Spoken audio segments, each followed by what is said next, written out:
Assalamualaikum warahmatullahi wabarakatuh. Salam, Simple of.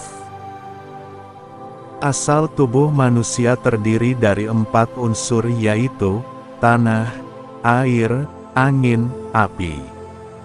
Asal tubuh manusia, kesemuanya itu daripada Nur Muhammad juga adanya.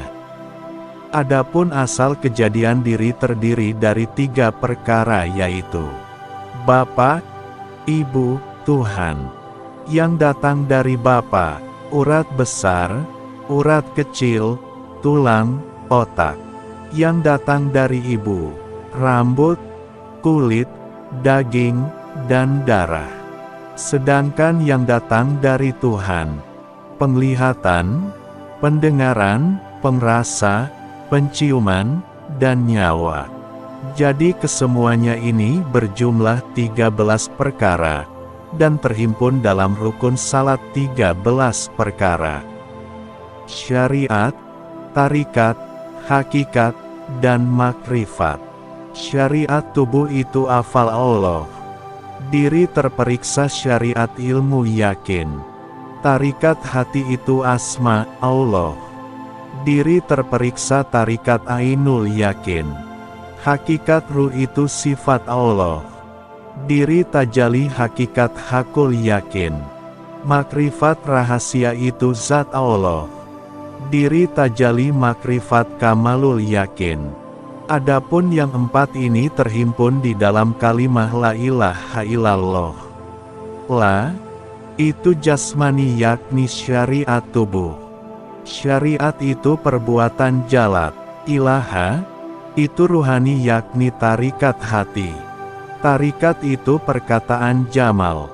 Illa itu hakikat nyawa. Hakikat itu kediaman kohar. Allah itu makrifat atau rahasia. Makrifat itu rahasia kamal. Apabila kita hendak mencari atau mengenal diri, maka hendaklah terlebih dahulu kita ketahui atau kita kenal akan rahasia Nur Muhammad. Karena rahasia Nur Muhammad itulah sebenar-benarnya diri. Adapun yang bernama diri itu terdiri 2 bagian. Pertama, diri yang lahir, dan bagian kedua, diri batin. Adapun diri yang lahir itu berasal dari anasir Adam yaitu api, angin, air, tanah. Adapun api itu terbit daripada yang batin, berhuruf alif. Bernama zat menjadi rahasia, hurufnya darah pada kita. Adapun angin itu terbit daripada yang batin, berhuruf lem awal, sifat menjadi nyawa, hurufnya nafas pada kita. Adapun air itu terbit daripada yang batin, berhuruf lem akhir, bernama asma menjadi hati, hurufnya mani pada kita. Adapun bumi itu terbit daripada yang batin, berhuruf H, bernama afal menjadi kelakuan, hurufnya tubuh pada kita. Jadi, jika demikian dari kita yang lahir itu, terbit daripada bayang-bayang diri kita yang batin juga. Berhuruf atau berkalimah, Allah, dan ingat jangan salah faham, di sini bukan berarti kita mengatakan bahwa kita adalah Allah, melainkan maksudnya adalah kita ini rahasia Allah Subhanahu wa Ta'ala. Kemudian, sesudah kita ketahui diri yang lahir itu, hendaklah kita ketahui pula diri kita yang batin. Siapa yang mana? Sebab diri yang batin itulah yang bisa mengenal Tuhannya. Seperti sabda Nabi Muhammad Sallallahu Alaihi Wasallam, barang siapa akan mengenal dirinya, maka akan dikenalnya Tuhannya. Sebelum kita mengenal diri kita yang batin, hendak dahulu kita matikan atau fanakan diri kita yang lahir. Seperti disabdakan oleh Nabi Muhammad, matikan dirimu sebelum kamu mati. Jika sudah mati atau fana diri kita yang lahir itu, barulah nyata dari kita yang batin yang disebut sebenar-benarnya diri. Adapun cara mematikan diri yang lahir itu adalah dengan menafikan huruf-hurufnya, alif, lam, ha. Jadi, jika diri kita yang lahir itu nyata sudah fana, artinya sekali-kali tiada mempunyai ada lagi, berarti diri kita yang lahir ini lebur atau lenyap kepada diri yang batin. Artinya, daripada tiada menjadi tiada, dan daripada ada kembali menjadi tiada. Maksudnya, diri yang lahir ini sehelai rambut pun tiada mempunyai ada lagi, dan tiada boleh dikatakan ada pada ilmunya, hanya dari yang batin yang bernama Muhammad seperti tersebut dalam hadis. Kejadian engkau, ya Muhammad, karena aku, dan kujadikan sesuatu karena engkau. Jadi jelaslah, bahwa yang bernama Muhammad itulah sebenarnya diri yang batin. Hendaknya janganlah kita salah faham lagi, karena Muhammad itulah yang ada mempunyai tubuh, hati. Adapun tubuh Muhammad itulah yang bernama alam insan yakni syariat. Adapun hati Muhammad itulah yang bernama alam jisim yakni tarikat. Adapun nyawa Muhammad itulah yang bernama alam misal yakni hakikat. Dan adapun sir Muhammad itulah yang bernama alam ruh yakni makrifat. Sesudah demikian itu, hendaklah Muhammad itu pula yang mengenal Tuhannya. Akan tetapi Muhammad belum bisa mengenal Tuhannya.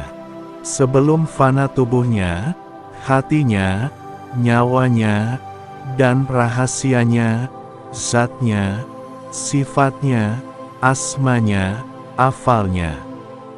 Seperti firman Allah, katakan olehmu, Muhammad, bahwasannya Allah Ta'ala itu esa. Esa pada zatnya, esa pada sifatnya, esa pada asmanya, esa pada afalnya. Dan lagi firman Allah, serahkan dirimu hai Muhammad pada Tuhanmu yang hidup dan tiada mati. Mengenai Muhammad menyerahkan dan mengesahkan diri kepada Allah, seperti diuraikan berikut ini. Jangan salah faham lagi terhadap perkataan diri. Adapun batin Muhammad adalah zat kepada Allah, rahasia kepada hamba. Adapun awal Muhammad adalah sifat kepada Allah, nyawa kepada hamba. Adapun akhir Muhammad adalah asma kepada Allah, hati kepada hamba. Adapun zahir Muhammad adalah afal kepada Allah, tubuh kepada hamba. Dan adapun yang disebut hamba itu tiada lain daripada Muhammad jua, dan jangan sekali-kali disangka hamba itu adalah kita, karena kita ini pada ilmunya sudah tidak ada lagi. Jadi, rahasia, nyawa, hati, tubuh, Muhammad, itu pun tiada jua. Karena sudah fana kepada zatnya, sifatnya, asmanya, afalnya, yakni Allah Ta'ala jua. Seperti firman Allah di dalam Al-Quran, Dialah yang awal dan yang akhir, yang zahir dan yang batin, dan Dia Maha mengetahui segala sesuatu.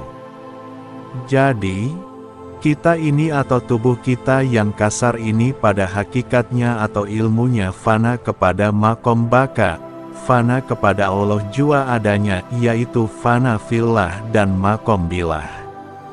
Segala perbuatan adalah perbuatan Allah, si hamba sama sekali tidak memiliki perbuatan.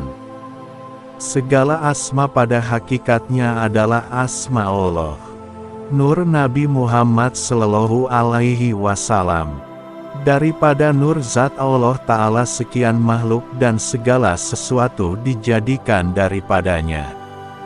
Segala sifat pada hakikatnya adalah sifat Tuhan, yang ada pada hamba adalah makna wujud rahasianya.